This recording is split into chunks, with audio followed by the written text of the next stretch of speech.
Okay, so last chapter we talked about how Chrysalis was actually explains how Chrysalis became. I'm talking to your water, bad water, very very bad. But anyway, I'm going crazy talking about water. Um, with that sound. Um, talking about how Chrysalis was heartless in the first place. So here we are. Chapter 15 Reveal. This is very short. Excuse me, sorry. Just finished eating an egg sandwich. It's pretty good. But next few chapters are going to be monsters. Ooh. So is it true that changes came from a magic bug-eating tree? Boombeam asked. Asked Mothball, sorry. Mothball as he leaned on the deck rail. Nah, Mothball said, waving his hoof. Mother just sells that sort of scare ponies. Then where do they come from? Scribble laughed and patted on the head. You'll find out when you're older, kid. They've been flying for a while now, with Twilight at the head of the ship. She had cast a spell to blind the brush. Sorry, dang. To bind the brush of the ship so that it could pull it along. It seemed to have a harsh trail, as it didn't point below deck. However, every now and then Twilight had to recalibrate so it could cover a wider radius. She had a map open in front of her so she could keep track of where they were going. Moonbeam had been conversing with her uncle and future aunt with great alacrity, I guess, asking questions about the hive, how the two of them met, and when they were getting married. That last question was met with blushes from both parties. As they passed over the Dragon Ridge Mountains, Moonbeam leaned over the rail and gazed down at the landscape in wonder. Wow! She shouted. I've never seen Quetra from above. What a view! Careful, Mothball warned. Don't lean too far. Suddenly, a gust of wind came and blew Moonbeam's cap off her head. My hat! She cried. She reached out her hooves to grab it, but all that did was cause her to fall off the rail. Mothball caught her time and Scribble used her mind to bring the hat back. Don't worry, I got it, she asserted Philly. What did I tell you? Mothball said as he brought his knees back on deck. You should really be more... He tried up when he caught sight of a horn and tilted his head curiously at it. Trixie had said there were some things Moonbeam couldn't hide in pony form, but he had assumed they were changing parts. This horn was gray and had no holes in it. Hey, neat horn, Scribble complimented. Oops, Moonbeam explained. She covered her hand and was about to put on when she paused. Wait, you think it's neat? Of course. Very unique. Twilight, who had overheard Scribble's praises, turned her attention away from her map and went to examine Moonbeam's horn herself.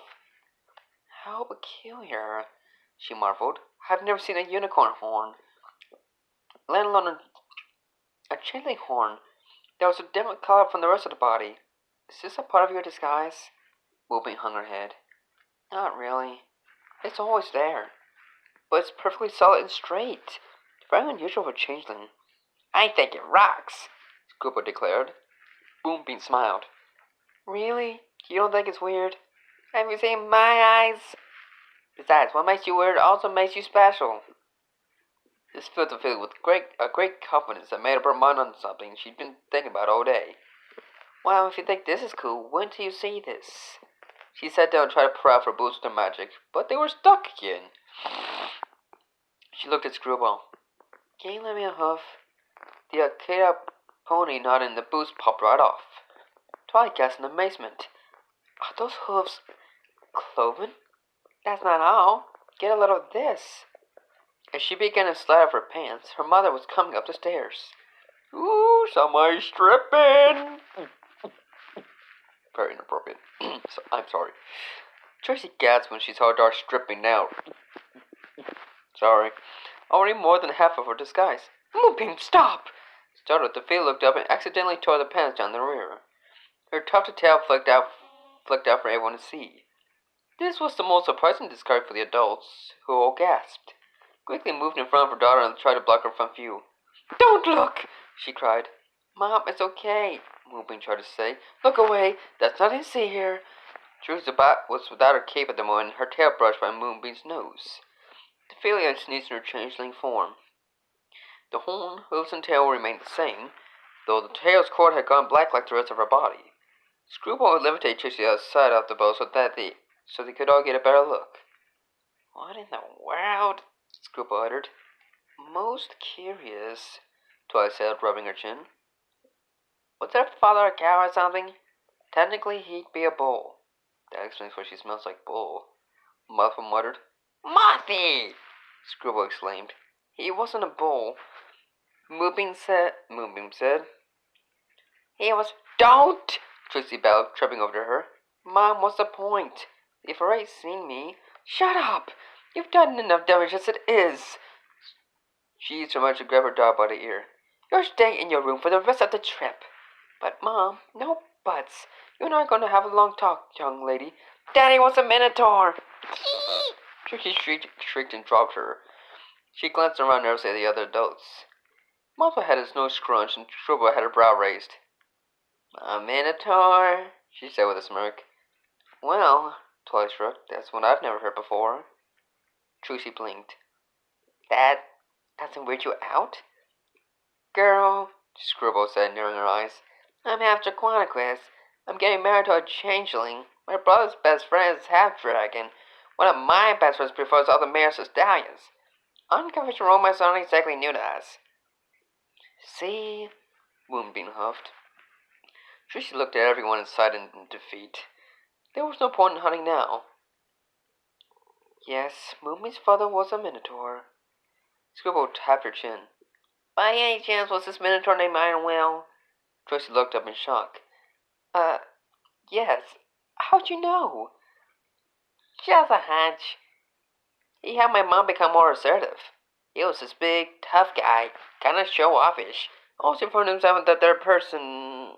She tried up and thought. Yeah, I can sort of see it. I told you they'd be okay with it, Moonbeam exclaimed as she stretched out her hoofs. Now I don't have to wear those stupid pants and boots anymore. I still like that hat, though. I hear ya. Screwball giggled as the cat flew onto the filly's head. Come on, Uncle Monty. Want to see my room light up? She grabbed his hood before he could reply. Trixie looked on in bewilderment. So, Screwball whispered smugly, what was it like sleeping with a Minotaur? The unicorn scowled. I am not answering that. Oh, come on, Screwball caused Trixie stumped away. We're future sissies-in-law. We're supposed to share embarrassing stories. Mandy's continued to pay vigil to Chrysalis as she lay in bed, patiently awaiting the end. She seemed to grow paler by the minute, and her eyes were so clouded one would think she had gone blind. It wouldn't be long now. I reckon it had barely been bereft a day before she passed. It's quite amazing how long you've lasted, Mantis accidentally said aloud. Her head snapped towards him. What? He jumped back. Sorry, Your Majesty. It's just that your mother even lasted a day when she... You must be more resilient. Gorgeous looked down at herself. I think I know why. She just framed a lean closer. My heart, she whispered. The nurse changeling said the royal illness makes its way to the heart. That's why I'm not gone yet. The German's eyes widened. So, if the sickness never reaches your heart, does that mean you'll live? Maybe. But with no cure, I'll be in a state of endless suffering. She sighed. That means there's only one thing to do now. She pulled him closer. Mantis, go to the vault. The German's eyes flooded in shock. My queen? Go to the vault. Bring back my heart. You're the only one I trust with it. He stared at her for a long moment and nodded slowly. She released him and he saluted. I won't fail you, my queen. You can't go alone, she said before he could march away. Take a carry-on Bombus with you. His jaw dropped. Bombus? You know what you need to enter the vault. Yes, but Bombus? Akari, I understand, but Bombus. Please, she groaned. He's been trying to cheer me up all day. The door swung open and the topic of their discussion hovered in the doorway with a ball of green blood in his hoofs.